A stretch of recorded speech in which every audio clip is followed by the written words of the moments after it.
Indrajit study point में आप सभी का स्वागत है। हम पढ़ रहे क्लास 8 हिंदी संक्षिप्त बुद्ध चरित्र, 5वां पाठ का दूसरा अध्याय, महापरिनिर्वाण के बाद।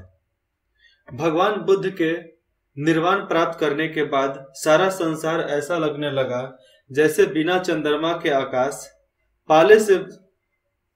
पाले से मुरझाए कमलों का सरोवर, अथवा धन के अभाव में निष्फल विद्या।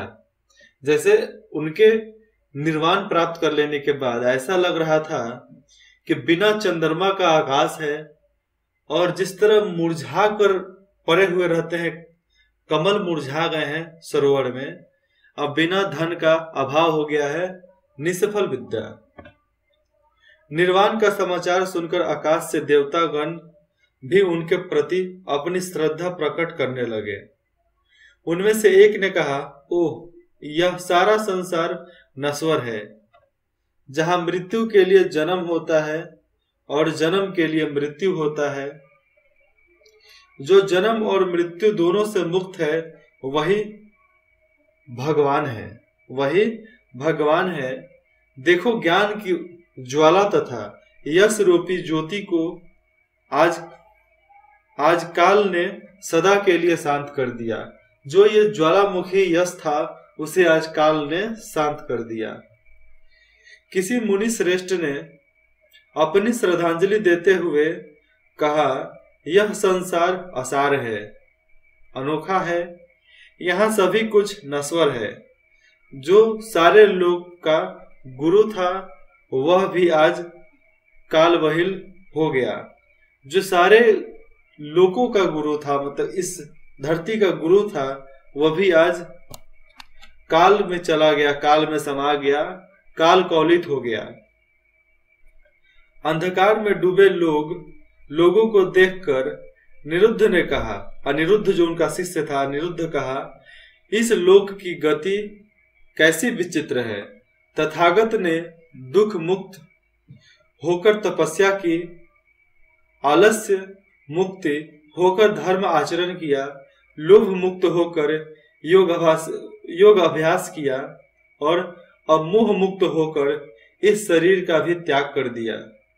जैसे बुद्ध ने बिना विद्या, आचरण के बिना क्रिया तथा दया के बिना धर्म निरर्थक होता है, वैसे ही शाक्य मुनि के बिना यह संसार आज व्यर्थ लग रहा है। मतलब बिना काम के ये संसार लग रहा है भगवान बुद्ध के चले जाने से।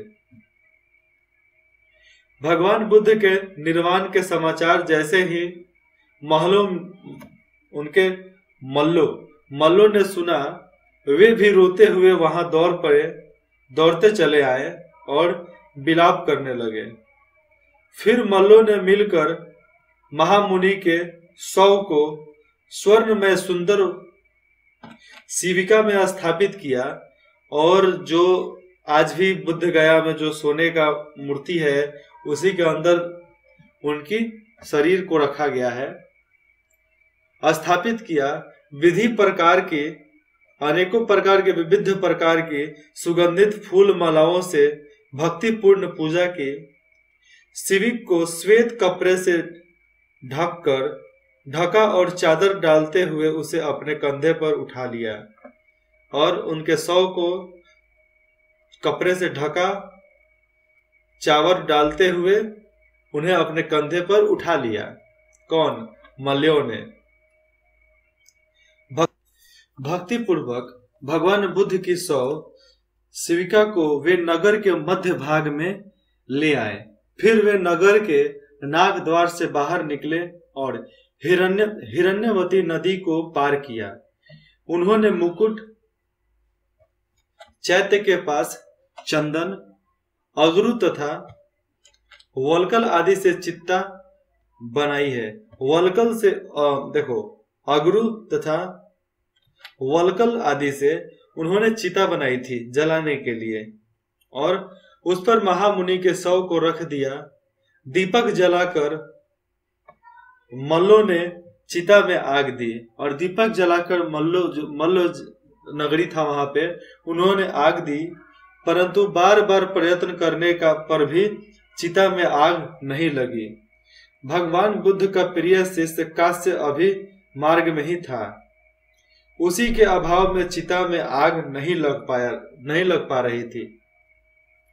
जैसे ही कास्य दौड़ते हुए वहां आया और उन्होंने अपने गुरु को साष्टांग दंडवत प्रणाम किया, मतलब सोकर जमीन पर दंडवत प्रणाम किया, और उनके प्रणाम करने के बाद ही तुरंत चिता में स्वतः ही आग लग गई, खुद से आग लग गई अपने आप। चिता की अग्नि ने भगवान बुद्ध के शरीर के मांस, उसके जो चर्म, बाल तथा अन्य अवश्यों को जला दिया, मतलब जो अवश्य थे उनको जला दिया। उनकी अस्थियां यथावत बनी रही, जिन्हें चिता की अग्नि न जला सकी, और उनकी अस्थि जो थी उसे चिता की अग्नि नहीं जला सकी। अस्थि मतलब क्या? राख। राख को आग कहां से जला सकता है? चिता के शांत हो जाने पर मल्लों ने भगवान बुद्ध की अस्थियों को शुद्ध जल से धोया और उन्हें स्वर्ण कलश में रखा।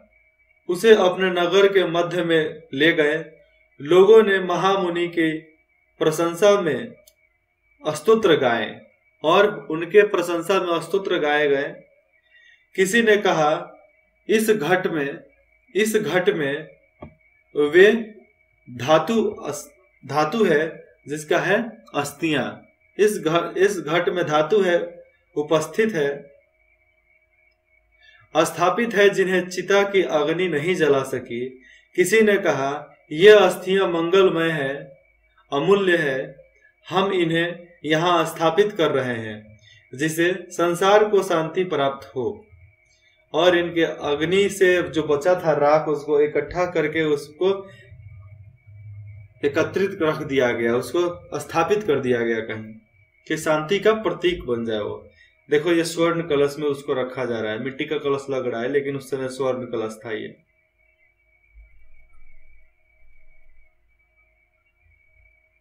किसी अन्य ने कहा, ओह काल कितना निष्ठुर है।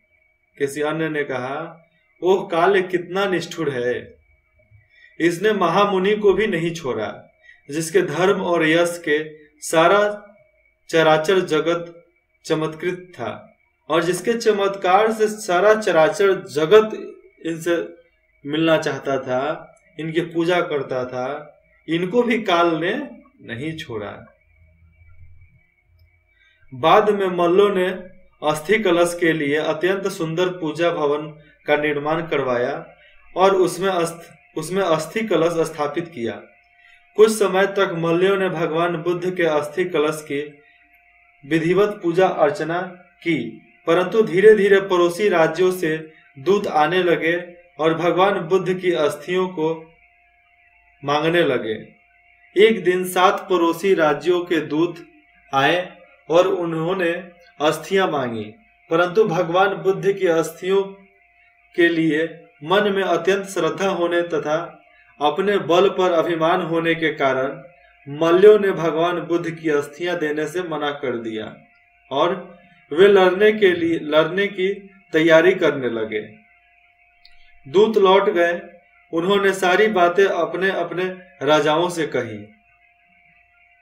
दूतों की बात सुनकर पड़ोसी राजा भी क्रोधित हुए। उन्होंने मिलकर युद्ध करने का निर्णय किया। वे अपनी अपनी सेना लेकर युद्ध के लिए निकल पड़े। पड़ोसी राज्यों की सेनाओं ने कुशपुर, अभी जो है कुशीनगर के नाम से जानते हैं उसे, तो कुशपुर की चारों ओर से घर घेर लिया और वे मल्लों को ललकारने लगे। कुशीनगर मल्लों का राजधानी था, नगर था। चारों तरफ से घेर कर मल्लों को ललकारने लगे। पूर्वासी मल्ल भी संगठित होने लगे। उन्होंने विविध प्रकार के शस्त्र अस्त्र धारण किए। वीरों की पत्नियों ने सैनिकों को तिलक लगाए और रणगीत गाए। उसके बाद रण का गीत, मतलब लड़ाई लड़ने जाने के समय में गीत होता था, उस गीत को गाया गया।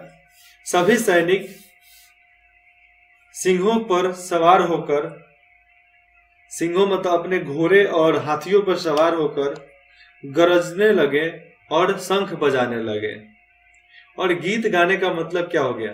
पहले राष्ट्रगान होता है, हमारे भी हिंदुस्तान में पहले राष्ट्रगान होता है, जन गण मन अधिनायक जया है। तो ये क्या है? ये हमारा राष्ट्रगान है और राष्ट्रगीत है वंदे मातरम। तो ये हम लोग भी आज गाते हैं ना। वैसे ही हर राजा का अलग अलग गीत होता था जो रण गीत के नाम से जाना जाता था। तो वो गीत हुए और सब लड़ने के लिए तैयार हो गए, शंख बजाने लगे। फिर देखो लड़ाई कैसे रुकी। इस प्रकार युद्ध के लिए तैयार दोनों पक्षों को देखकर करुणा और दया भरकर द्रोण नाम के एक ब्राह्मण ने सातों पड़ोसी राज्यों के पास जाकर निवेदन किया। कौन? द्रोण नामक ब्राह्मण। राजन, बाहर के शत्रुओं को शास्त्रों से जीतना सरल है, परंतु परकोटे में बैठे शत्रु को जीतना सरल नहीं है। यदि नगर को घेर कर अंदर के शत्रुओं को जीत भी लिया तो भी वह धर्म युद्ध नहीं होगा। इसे निरपराध नगरवासियों की हत्या की कहा जाएगा। इसलिए थोड़ा सोचिए और शांति का उपाय कीजिए। शास्त्र से जीते हुए मनुष्यों का मन फिर से कुपित हो सकता है, परंतु शांति के उपायों से जीते गए मनुष्यों का मन सदा के लिए शांत हो जाता है। और शांत से अपने उपायों को उसको जीतिएगा तो आपके लिए, जैसे आप जीतेंगे वैसे आपके मन के लिए भी हमेशा शांति बना रहेगा। आप लोग जिस शाक्य मुनि के कलशों के लिए लड़ रहे हैं, शाक्य मुनि का सम्मान करना चाहते हैं, उसी की आज्ञा से, उसी के उपदेशों के अनुसार शांति का उपाय कीजिए। और जो शांति के, जिस शाक्य मुनि के वचनों को पालन करने के लिए आप युद्ध लड़ना चाहते हैं, तो उनके वचनों का सही ढंग से पालन तो कीजिए। द्रोण की बातें सुनकर सातों राजाओं का क्रोध कुछ शांत हुआ। उन्होंने उनसे कहा, हे ब्राह्मण, आप सत्य कहते हैं।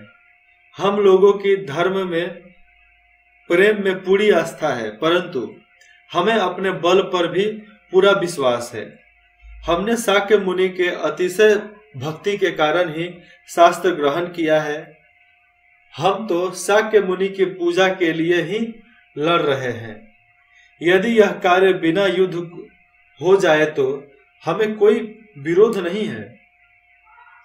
आप हमारे दूत बनकर जाइए और मल्लों को समझाइए, हमारा उनसे कोई बैर नहीं है। हम तो भगवान बुद्ध के प्रति अपने श्रद्धांजलि समर्पित करना चाहते हैं, बस केवल श्रद्धांजलि समर्पित करना चाहते हैं। इसी प्रकार पड़ोसी राजाओं से बात करके ब्राह्मण द्रोण कुशीनगर गए और उन्होंने मल्लों को समझाया, हे मल्लों, नगर के बाहर जो 7 राजा अपनी सेनाओं के साथ खड़े हैं, उनके पास अमोघ आयुध हैं और उनका बल अजय है, परंतु वे शाक्य मुनि के धर्म के कारण ही डरे हुए हैं। वे यहाँ राज्य प्राप्ति के लाभ से नहीं आए हैं, न ही अहंकारवश आए हैं। भगवान बुद्ध जैसे आपके गुरु हैं, वैसे ही वे हमारे भी गुरु हैं और इन राजाओं के भी गुरु हैं वो। इसलिए हे राजा, ये राजा भी शाक्य मुनि की अस्थियों की पूजा के लिए आए हैं, आप इसे पूजा करने दें। शाक्य मुनि का उपदेश है कि धन की कृपणता उतना बड़ा पाप है, धन का लालच उतना बड़ा पाप है जितना धर्म बड़ा है, जितना धर्म की कृपणता है, जितना धर्म की आज्ञा का पालन करना होता है। इसे यहाँ पर शाक्य मुनि कहते हैं, धन को पाना उतना ही बड़ा पाप है जितना धर्म के लिए लड़ लेना पाप है। राजाओं का आदेश है कि यदि आप भगवान बुद्ध की धातु मतलब अस्थियां नहीं देना चाहते तो नगर के द्वार से बाहर आइए और वीरों की तरह अतिथियों का स्वागत कीजिए। और आप नहीं ही देना चाहते हैं तो आइए नगर के बाहर, अब वीरों के भांति हम सबका अतिथि सत्कार कीजिए, स्वागत कीजिए। द्रोण ने आगे कहा, ये इन राजाओं का आदेश है जो सद्भावना और साहस से भरा है। मैंने इसकी बातों पर धैर्यपूर्वक विचार किया और अतः मेरी भी बात सुनिए। कलह से न किसी को सुख मिलता है और न ही धर्म होता है। शाक्य मुनि ने सदा क्षमा का उपदेश दिया है। जिस महामुनि ने क्षमा के स्वयं शांति का प्रतीक है, शांति प्राप्ति की और हजारों लोगों की शांति प्रदान की, उस दयालु के निमित्त व्यर्थ रक्तपात उचित नहीं है। और उस दयालु के लिए, उस स्वामी के लिए रक्तपात उचित नहीं है। खून खराबा, मारपीट, लड़ाई झगड़ा उचित नहीं है, सही नहीं है। इसलिए आप लोग इन राजाओं को धातु प्रदान कीजिए, यही आपका धर्म है, इसे आपको यश मिलेगा। ये सभी राजा आपके मित्र हो जाएंगे और सारी जनता को शांति मिलेगा। ये समझा रहे हैं। द्रोण की बात सुनकर मल्लों को क्रोध शांत हो गया, उनका क्रोध शांत हो गया। उन्होंने कहा, हे विप्रवर, आपके वचन बड़े कल्याणकारी हैं। आप हमें सन्मार्ग पर ले आए हैं। आपने जैसा कहा है हम वैसा ही करेंगे। इस प्रकार द्रोण के प्रयत्नों के बाद विवाद का अंत हुआ। फिर सबने मिलकर भगवान बुद्ध की मंगलमय धातुओं को 8 भागों में बांट लिया। एक एक भाग प्रत्येक राजा को दिया गया और एक भाग स्वयं मल्लों ने अपने पास रखा। भगवान बुद्ध की अस्थियां लेकर 7 राजा प्रसन्नता पूर्वक अपने अपने राज्यों को लौट गए। उन्होंने अपनी अपनी राजधानी में इन अस्थियों पर स्तूप बनवाए और उनकी पूजा की। द्रोण ने भी अपने देश में स्तूप बनवाने के लिए और द्रोण भी घट लिए जो पहले से रखा हुआ था, जिनमें पहले सभी अस्थियां रखी थी। पीसल जाति के बुद्ध भक्तों ने भगवान बुद्ध के शरीर पर रख ली और भगवान बुद्ध के शरीर पर इसे रख ली। इस प्रकार प्रारंभ में श्वेत पर्वतों के समान 8 स्तूपों का निर्माण हुआ, जिनमें भगवान बुद्ध की अस्थियां रखी गई थी। द्रोण के घटवाला नावा स्तूप बना और 10वां यहाँ पर दिया घटवाला 9वां स्तूप बना और 10वां स्तूप बना, जिसमें भगवान बुद्ध के शरीर की राख रखी गई थी। स्तूपों के निर्माण के बाद राजा, सामंत तथा उनके साथी जन इसकी पूजा करने लगे। स्तूप पर अखंडित ज्योति जलती रहती थी तथा रात दिन घंटे बजते रहते थे। मतलब उनको मर जाने के बाद भी शांति नहीं मिली थी, लोग कुछ न कुछ कर ही रहे थे। कुछ समय के बाद एक दिन राजगृह में 500 बुद्ध भिक्षु एकत्र हुए और भगवान बुद्ध द्वारा प्रवर्तित धर्म को अस्थायी रूप देने के लिए उन्होंने विचार विमर्श किया।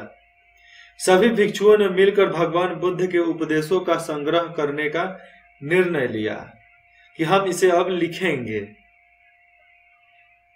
आनंद सदा भगवान बुद्ध के साथ रहते थे और उन्होंने उनके मुख से सभी धर्म उपदेश सुने थे।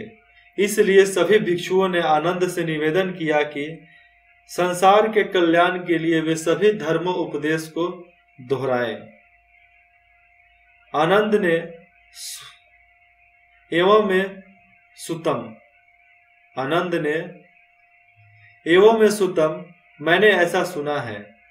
इस तरह कहते हुए जैसा भगवान बुद्ध ने सुनाया था वैसे ही क्रमशः प्रसंग, समय, स्थान आदि के साथ सभी धर्म उपदेश कहें।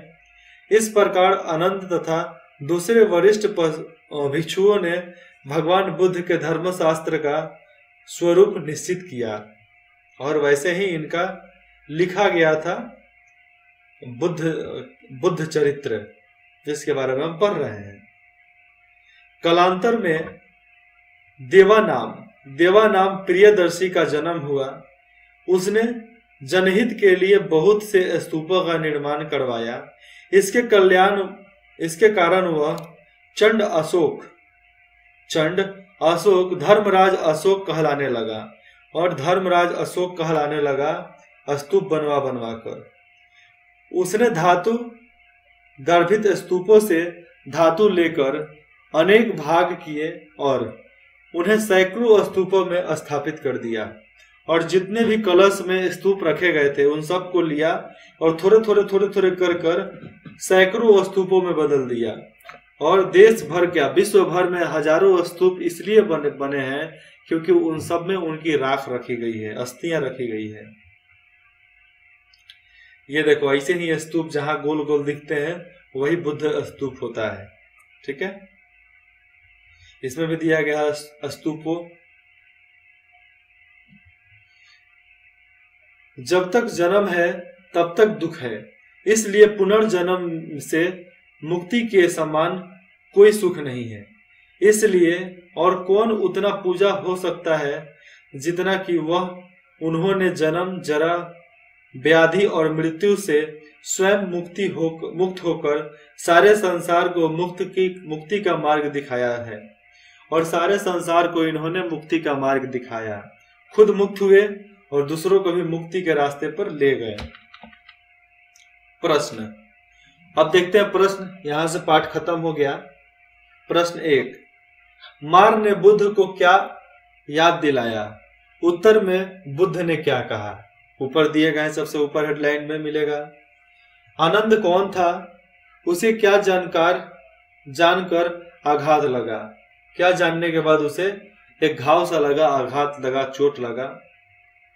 तथागत ने 3 नंबर है, तथागत ने परिनिर्वाण से पूर्व मल्लों को क्या समझाया? 4 नंबर। अपने अंतिम उपदेश में बुद्ध ने अपने शिष्यों से क्या कहा? 6 नंबर।